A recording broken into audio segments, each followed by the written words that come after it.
Hey everyone, Cool. it's Alexandra Weber with Fasteners celebrating Women in Construction 2023. We have a special guest, Abby Ferri with Insurate.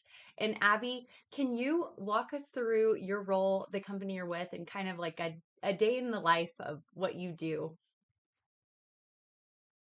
Yeah, definitely. Currently, I'm the chief risk officer at a workers' comp startup called Insurate, and we work with construction companies and also, all kinds of other industries. So, of course, construction is my favorite. It's where I started in the business in construction safety about 20 years ago. Day to day now is so different than when I first started in the industry. And right now, what's cool is I get to influence and hopefully impact a bunch of different companies. When I started, I was just working for one company.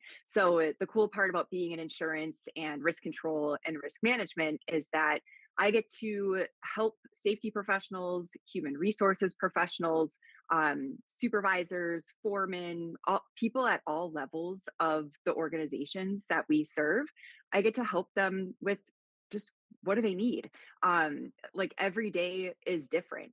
Um, some days I'll get a really random message or an email where it's a question that leads me down a weird path of trying to find a resource for a customer. So every day is different, which is probably the coolest thing about the job.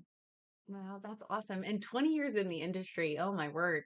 That I'm sure has a lot Yeah. of experience along the way that you've gained from that amount of time that you've been in the industry. So maybe you have an experience that really stood out or, an impactful interaction that you've encountered along the way that you'd like to share.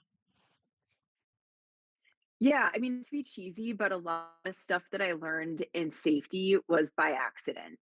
Just because of my nature of being curious about the work and just genuinely interested in what people were doing, that helped me to establish and nurture relationships with the people I worked with, mostly in the field. At my first job and first few jobs in construction, I didn't know anything about the work that people were doing, the tools that they were using. Like some of it was kind of familiar from stuff I learned in school or that I maybe saw my dad use in the garage or something.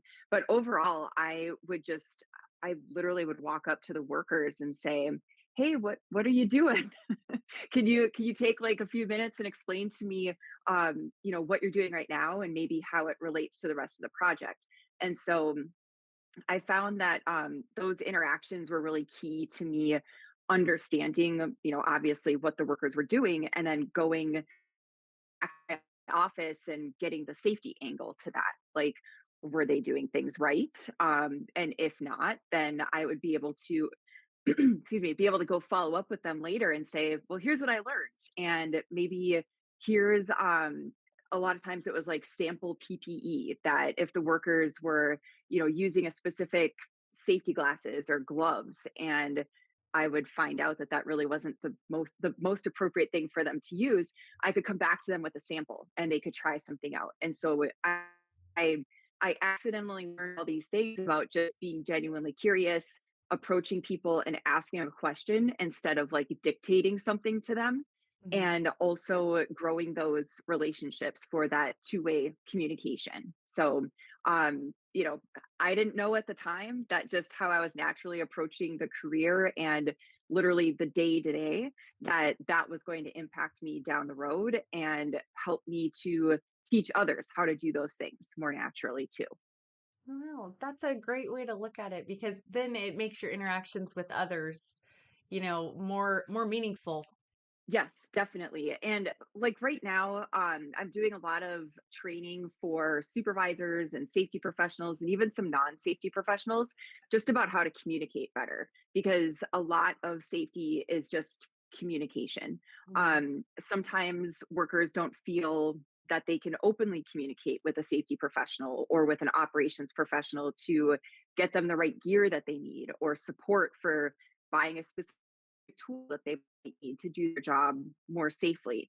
So there's just a lot of communication breakdowns or just failures to communicate that if we could fix that, man, we could do a lot of cool things with safety. So I've been doing a lot of coaching for like these short, consistent relationship building conversations Mhm. between supervisors and safety professionals and the trades level workers, so that it, because for some people it doesn't come naturally, so they just have to practice. They have to practice asking an open-ended question of a worker and taking it from there.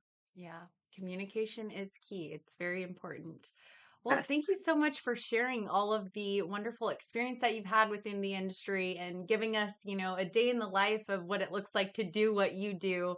We really appreciate, getting all the insight of the roles that are out there and available to women in construction, and that it's not just narrowed down to one specific field or one specific area or one specific scope of work, but really there's so much more to it being a woman in construction. So, thank you so much for giving us your unique insight with the work that you do. Is there any last piece of advice that you would want to share with other women who may be interested in pursuing a similar path? Yeah. I mean, if you're looking to get into something like what I do, or maybe something completely different, LinkedIn is such a great tool where you can see someone's job title, you can see their previous experience. And so you can look at, hey, what did that person do? And maybe I can ask, just reach out in a direct message. People do that to me all the time. And if they've got a specific question, I'm really happy to answer that for them. If they're just like, hey, what do you do and how do I do that? Well, that's not very specific. So make sure if you're looking for like an online mentor through LinkedIn, that you have a meaningful, open ended question that actually interests that person to answer quickly for you. Mm. So I think finding those accessible mentors is really key, and then kind of modeling your career after someone else's path, and but also taking that path in your own way. But I think it's easy to be inspired by what you see out there, and just realize that you can reach out to those people and ask them questions to find out how did they get where they are. Yeah, which is what we did here. I was inspired by you. I Yeah. found you on LinkedIn. I've been following you along on your path to success in safety. And Thank congratulations on you. the recent, was it an ASSP award that you just received recently? Yeah, I am a safety professional of the year, and then I've had a couple other, honors bestowed as well on about technology and some other things. So it's fun to get recognized for the work that I've put in and be able to be an example for other women that, maybe they're interested in construction, but they're not quite sure of the different career paths that are out there. I feel like safety and risk control is kind of like a hidden career path that a lot of women are very well suited for. It's fun. It's a great rewarding profession. Something different every day. So yeah, reach out like you did. Anyone else, please do. Wonderful. Thank you so much again, Abby, for helping us celebrate women in construction. We're honored to be able to highlight you and your role within the industry. And we look forward to sharing this interview to many others who hopefully can be inspired by your own role within the industry. So thank you again. Awesome. You're very welcome. Thank you.